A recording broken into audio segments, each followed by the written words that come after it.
Hi friends, welcome back my channel. இன்றைக்கி நம்ம சேனலில் பார்த்தீங்கன்னா மஞ்சள் பூசணி அல்வா எப்படி செய்யுதுதான் பார்க்க போகிறோம். அதுக்கு தேவையான மஞ்சள் பூசணி எடுத்து தோல் நீக்கிட்டு நம்ம ஒரு கப்பு திருவி எடுத்து வச்சுருக்கோம். ஸோ இப்போ வாங்க வீடியோக்குள்ளே போகலாம். ஸ்டவ் ஆன் பண்ணி ஃபேன் வச்சுக்கலாம்.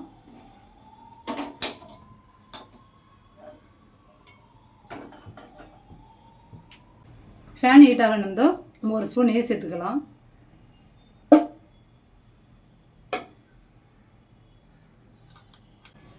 இதில் கொஞ்சமாக முந்திரி சேர்த்து நம்ம வறுத்து எடுத்துக்கலாம்.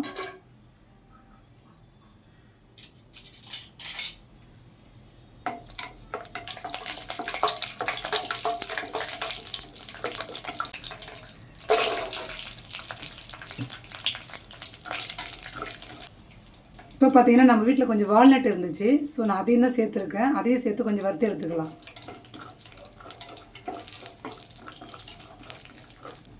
இப்போ நல்லா வறுந்துருச்சு. நம்ம வேறு பாத்திரத்துக்கு எடுத்து வச்சுக்கலாம். இப்போ முந்திரி வறுத்த நெய்யிலே நம்ம இந்த துருவின பூசணிக்காயை நம்ம சேர்த்து நல்லா வதக்கி எடுத்துக்கலாம்.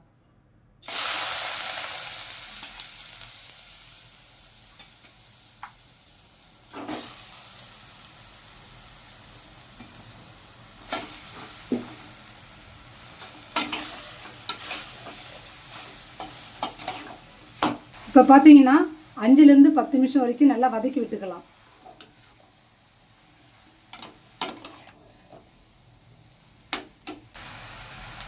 எப்பவுமே நம்ம வீட்டில் பார்த்தீங்கன்னா ஃப்ரெண்ட்ஸ், பூசணிக்காய் வச்சு நாங்கள் பொரியல் தான் பண்ணியிருக்கோம். ஃபஸ்ட் டைம் பார்த்தீங்கன்னா தங்கச்சி கேட்டிருந்தாங்க பூசணிக்காய் ஏதாவது அல்வா செஞ்சு தர முடியுமான்ட்டு. ஸோ நான் அதுதான் பண்ண நிறைய வீடியோஸ் பார்த்தேன், எப்படி எல்லோரும் பண்ணியிருக்காங்கன்னு சொல்லிட்டு பார்த்துட்டு ஃபஸ்ட் டைம் ட்ரை பண்ணுறேன். எப்படி வரும்னு தெரியல. நானும் உங்களை மாதிரி தான் வெயிட் பண்ணிகிட்டு இருக்கேன். ஸோ பார்க்கலாம் எப்படி வருதுன்னு பார்க்கலாம். இப்போ பார்த்தீங்கன்னா நல்லாவே வதங்கி வந்துருச்சு. இப்போ நம்ம சர்க்கரை சேர்த்துக்கலாம்.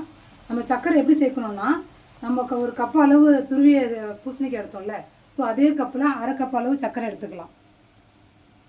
அப்போ தான் அளவு கரெக்டாக இருக்கும்.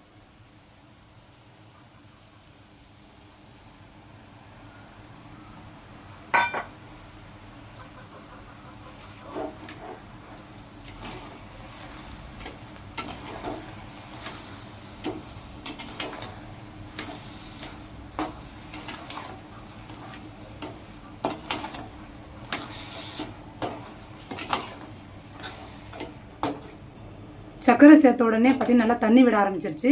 ஸோ இது ஒரு 10 நிமிஷம் அப்படியே விட்டுடலாம். ஃப்ரெண்ட்ஸ், இப்போ பார்த்தீங்கன்னா பூசணிக்காய் அல்வா நல்லாவே ரெடி ஆகிடுச்சு. நல்லா திக்காகிடுச்சு பாருங்கள். நல்லா ஒரு திக்னஸ் வந்துருச்சு. ஸோ இந்த ஸ்டேஜில் பார்த்தீங்கன்னா நம்ம வறுத்து வச்ச வால்நட்டு முந்திரியும் சேர்த்துக்கலாம்.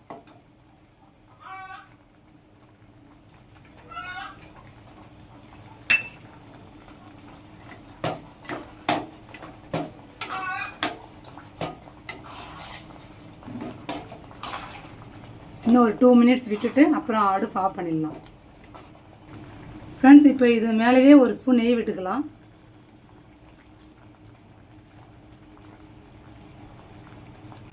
ஃப்ரெண்ட்ஸ், இப்போ பார்த்தீங்கன்னா ஃபைனலி பூசணிக்காய் அல்வா ரெடி ஆகிடுச்சு. ஸோ டேஸ்ட் தான் எப்படி வரும்னு தெரியல. நான் டேஸ்ட் பண்ணி பார்த்துட்டு உங்களுக்கு சொல்கிறேன், ஓகேங்களா?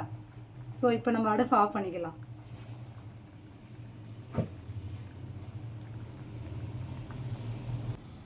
ஃப்ரெண்ட்ஸ், இப்போ பார்த்தீங்கன்னா பூசணிக்காய் அல்வா ரெடி ஆகிடுச்சு. ஸோ இப்போ வாங்க டேஸ்ட் பண்ணி பார்த்துடலாம்.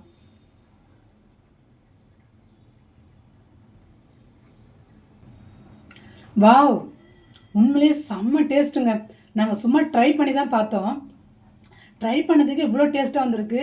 நீங்கள் உங்கள் வீட்டில் பூசணிக்காய் கிடச்சுன்னா கண்டிப்பாக மறக்காமல் இந்த பூசணிக்காய் அல்வா ட்ரை பண்ணி பாருங்கள். உண்மையிலே செம்ம டேஸ்ட்டாக இருக்குது ஃப்ரெண்ட்ஸ்.